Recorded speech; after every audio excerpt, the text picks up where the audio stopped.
All right, so let's end international trade talking a little bit about a quota. A quota in the context of trade is a numerical restriction on the amount of a good that can be imported into a country. So we've got this numerical restriction, and then the question is what kind of an impact would it have on the country? And then also, could it actually raise money for a government, right? We know that a tariff, for example, is a tax on imports, so that would raise money for the government imposing it. How about a quota? Well, in reality, the way a quota works is the person who wants to import this good into the country has to get a license. So there's a lot of different ways that a government imposing a quota can deal with a quota. They could just give it away. They could just basically say first come, first serve. Let's say they're going to allow, I don't know, 100,000 of a good to be imported into a country. The first 100,000 people who show up are the first people who want 100,000 worth of this quota.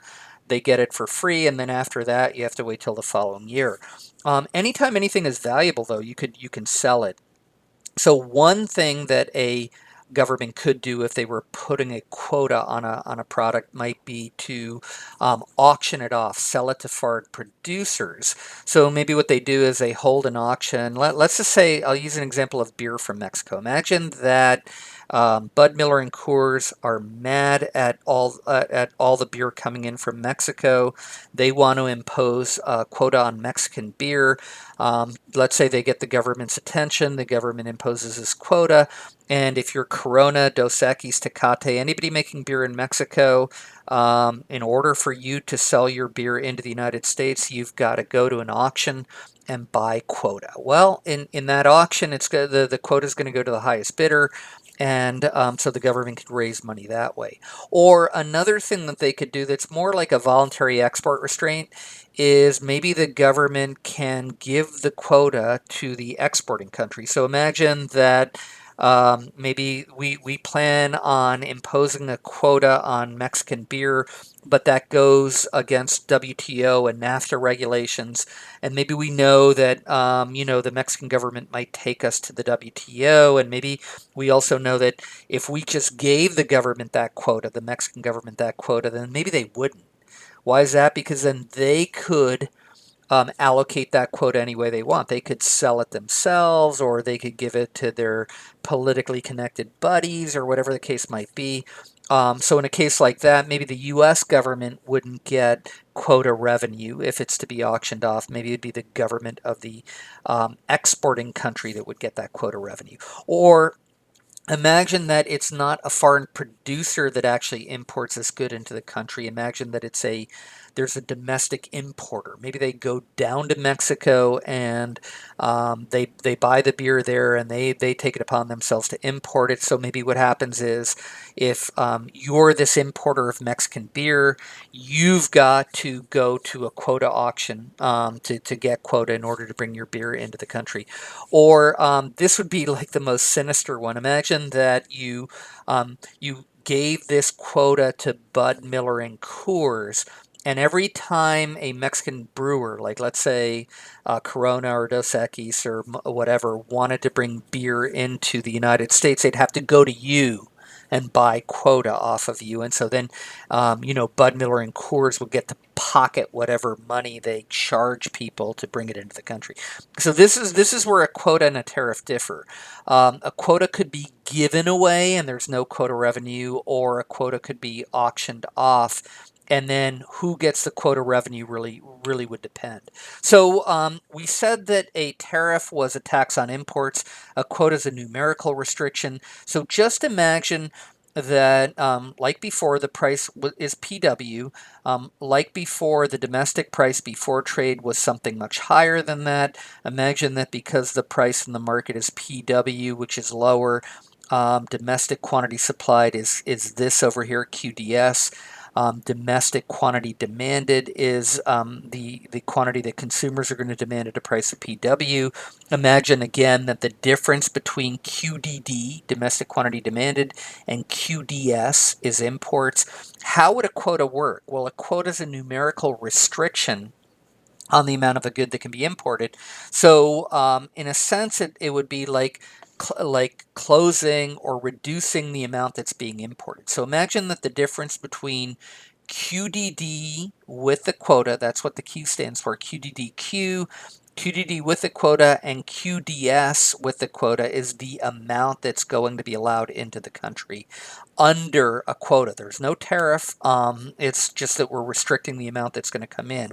Because we're restricting the amount that's going to come in, if you are one of these people who happens to have this product, you're no longer going to accept PW. You're going to want a higher price. So you could think of a quota as having the same effect as a tariff. It's sort of like squeezing a water balloon, right? If a water balloon is laid out, let's say, long ways along the quantity axis, and you were to squeeze it a little bit, then it would go up a little bit this way on the price axis. So now the price that people would be seeing in the domestic market would be PQ. That's the price with the quota. Let's take a look at the welfare effects. Who's going to be affected by this quota? So if we're talking about what consumer surplus was before the quota was imposed, it's the area below the demand curve and above the price, which let's assume that the price initially was PW. So domestic consumer surplus would be 1, 2, 3, 4, 5, and 6. All right, what about domestic producer surplus when the price is PW? It would just be 7 over here. So now what happens is the government comes in and imposes a quota, maybe because somebody who is producing the good domestically doesn't like all this. We'll stick with the beer example. Imagine that this is beer being imported into the United States from Mexico. And this, Bud Miller and Coors are not too happy about all this Mexican beer coming in. And so they agitate for a quota. The price goes up to PQ. How is that going to affect consumers? Well, now domestic consumer surplus is only going to be 1 and 2, kind of just like a tariff. I mean, in the case of a tariff, we saw that domestic consumer surplus went from 1, 2, 3, 4, 5, and 6 down to 1 and 2. Same thing with a quota. What about domestic producer surplus? Well, before the quota was imposed, it was just 7. Now, because the price has gone up to PQ, it's 3 and 7. So in that sense, it looks like a tariff as well. Okay, what about these other areas? Well, 4 is a deadweight loss to the more efficient foreign producers. So again, there's somebody in Mexico that's willing to supply as much beer as you care to drink at a price of PW, but because the price is now PQ, we've lost his production, so that's why 4 is a deadweight loss to producers. And then, of course, the price of this beer has gone from PW to PQ, so American consumers are buying less beer, or at least less imported beer anyway. And so 6 is a deadweight loss to American consumers because they would have bought more. They would have bought QDD instead of QDDQ if the price was PW. All right, now what about quota revenue? What about if you can imagine this quota being auctioned off? Well, in the case of a tariff, we said that 5 was tariff revenue. But a quota is a little less straightforward, a little bit different, okay? One of the things that you have to imagine is that because somebody is only able to import this product into the country if they get a hold of quota, they might be willing to pay more for quota than they would under a tariff regime. So if we were to think of this as a quota and look for an equivalent tariff, it turns out the government could actually raise more money if they auctioned off this quota than they could an equivalent tariff. Why is that? Imagine that the cost is down here, CW. I picked beer for a reason. If you think about what it costs to make a bottle of beer, you've got some water, you've got some hops, you've got some other products like that, and then you've got a glass bottle. So imagine that the cost of making a bottle of beer is, I don't know, a penny or maybe a nickel. Imagine the price is way up here at PQ. Let's say it's $1. So then the question is, how much would you be willing to pay for quota if that was the only way to legally bring your product into the country? Well, you'd be willing to pay the difference. This is a maximum price. I'm not saying you would pay that difference, but I mean, if you're in an auction and you really need to get a hold of quota, then you're looking at the maximum price you'd be willing to pay. So if you stand to get $1 for this good, and it's going to and your cost of production is a nickel, then you'd be willing to pay as much as the difference between the price that you charge and the cost of production. What this means is that Area 5 and 8 potentially could be quota revenue. I'm not saying it would, but if that's what it would take to get a hold of quota, they might do that. And in a case like this, the government could actually raise more money from a quota, from selling off a quota, than they could from an equivalent tariff. All right, this is an article I want you guys to listen to. It talks about how a tariff finds its way onto the market. I think it's pretty interesting, and we might even talk about it in sometime later on as well. So let's talk. Let me end this by talking about a voluntary export restraint and some of the arguments made for restricting trade. So again, I put a voluntary export restraints in quotes. That's when an exporting country agrees not to sell as much to another country as they possibly can. Back in the 1980s, we actually had a voluntary export restraint on cars coming from Japan. So let me set up and let me explain what had happened. In 1980, Ronald Reagan got elected president. He won the car states, and what I mean by the car states are Michigan, Ohio, Illinois, Indiana. That's where domestic car makers like Ford, Chrysler, General Motors. That's where they have most of their factories. There weren't too many cars made in the United States by other car makers. In other words, the big three American producers were the only ones making cars domestically. So in 1984, Reagan was running for re-election. He obviously wanted to win those states again, but he was a committed free trader. He was somebody who believed in free trade.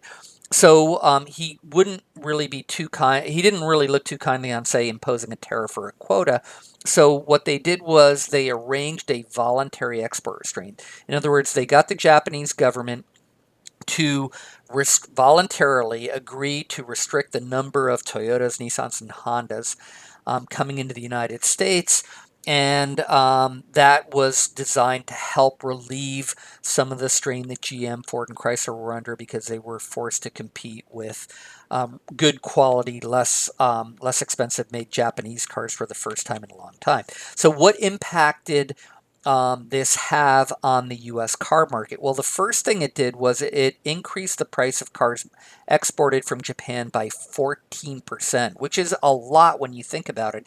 And it's even more when you think about a big ticket item like a car, right? I mean, cars today cost somewhere around $30,000. So if you add 14% to the price of a car, that's pretty substantial. People will notice cars back then cost around $10,000. So today, I mean, $1,400, that's a lot of money if you ask me. And people did notice that. What it did also do was it allowed American car companies to increase the price that they charged. In other words, they could have charged the same price and taken back market share. It sold more cars, but that's not really what they wanted to do. They wanted to make more profit. So, being that the price of Japanese cars went up by 14%, American car companies decided that they could increase their prices as well. Because American car companies charged a higher price, they wound up selling fewer cars, but that didn't matter because they were making higher profits on the cars that they were selling. And then under the voluntary export restraint, Japanese cars that were assembled here in the United States were not subject to that, meaning that a Japanese car maker could set up a factory here. That doesn't happen right away. They could produce cars here, and that would be covered by it. So what the Japanese car makers wound up doing was before the voluntary export restraint, they were selling their cheapy Japanese econo boxes like Toyota Camrys or Nissan Sentras or those kind of cars. And they decided that instead they were going to make those cars or assemble those cars here in the United States, and they were going to move up market.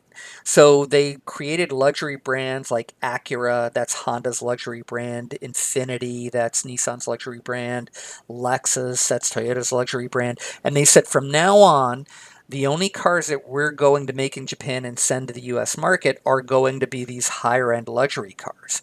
We'll take all those other cheapy cars that we used to make in Japan and sell to the United States and actually assemble them in the United States.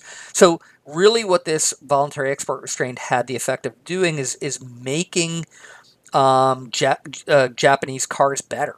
I mean, in other words, they're still selling the lower end units, but they now moved up market and went after a different segment that they weren't really too concerned about before that. So, who wound up paying for all of this? The U.S. consumer, the car buying public.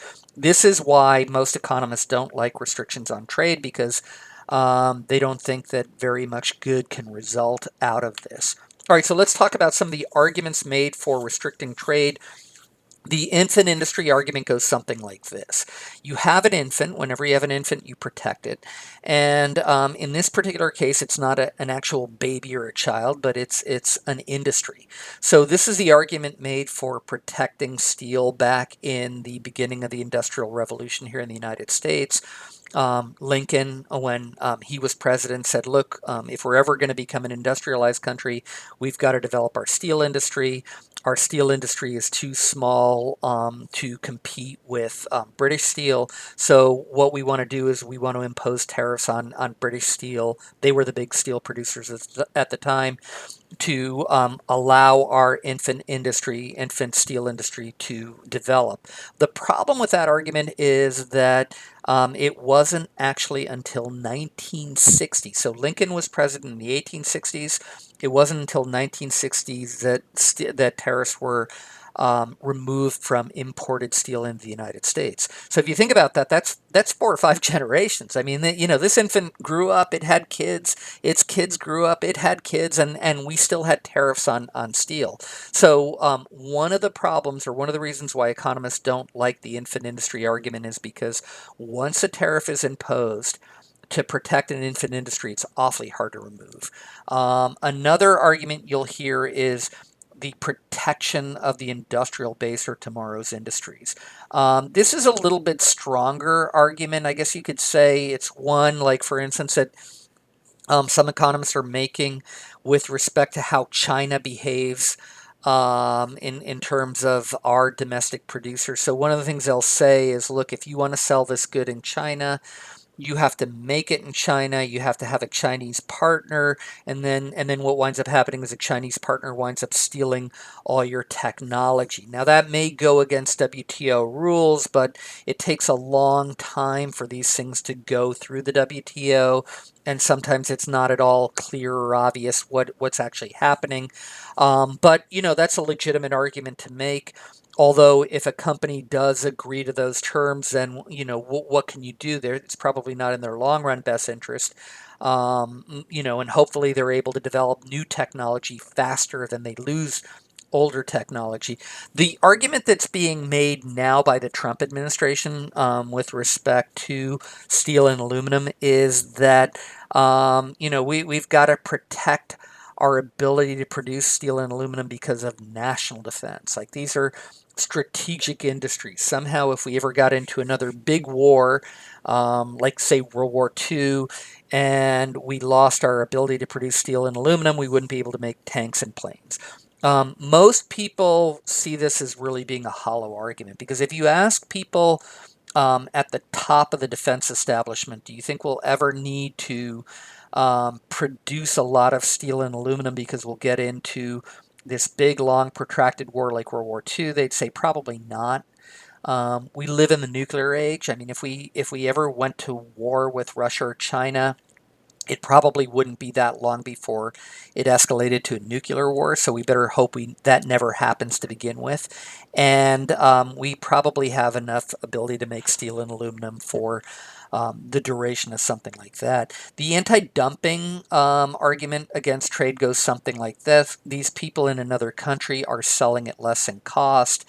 Therefore, they're dumping. The problem with this argument isn't that dumping doesn't occur. It's just that it doesn't occur as often as people who accuse other countries of dumping say it occurs. There's a lot of different costs, and just because you sell something at a lower price in one country compared to your home country doesn't mean you're dumping. Are you selling it at less than total cost or marginal cost? These are things you'll learn in micro. So most cases of dumping are found to not be not hold up, or accusations of dumping. The low foreign wage argument, this goes something like this. How can an American company that's, let's say, forced to pay their workers $10 an hour, and that's before other things like Social Security and Medicare and all these other employer paid taxes, how can they compete with somebody in China who's paying their worker maybe $5 a day? And the answer to that argument that economists would make is, well, they can't, and they shouldn't be trying to. In other words, if the textile industry depends on low wage workers, then it doesn't really make a whole lot of sense for the textile industry to locate in a high wage country like the United States. They should be producing the stuff in China and then exporting it here to the U.S. What we should be concentrating on in the U.S. is making products that take advantage of the type of workers that we have, workers that have more human capital, more physical capital to work with, and make more of those products for exports.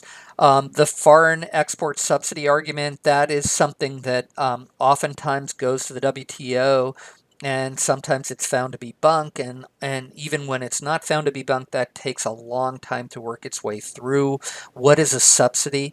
Another thing about this argument that we have to be careful about is that we also subsidize our producers. So we accuse other people of subsidizing their producers, but it turns out that we offer, let's say, different types of subsidies to our producers. And then the saving domestic jobs argument, that's something Trump is making. I don't know, that's kind of hard to make when you've got unemployment as low as it is, about 3.8% right now, but that's an argument that people will make. Most of the jobs that have been lost in, say, manufacturing aren't necessarily are the result of automation and not increased outsourcing of goods made to other countries. So these are all arguments you'll hear now and then for restricting trade. All right, folks, thanks a lot. And I'll be posting a lecture on international finance as well.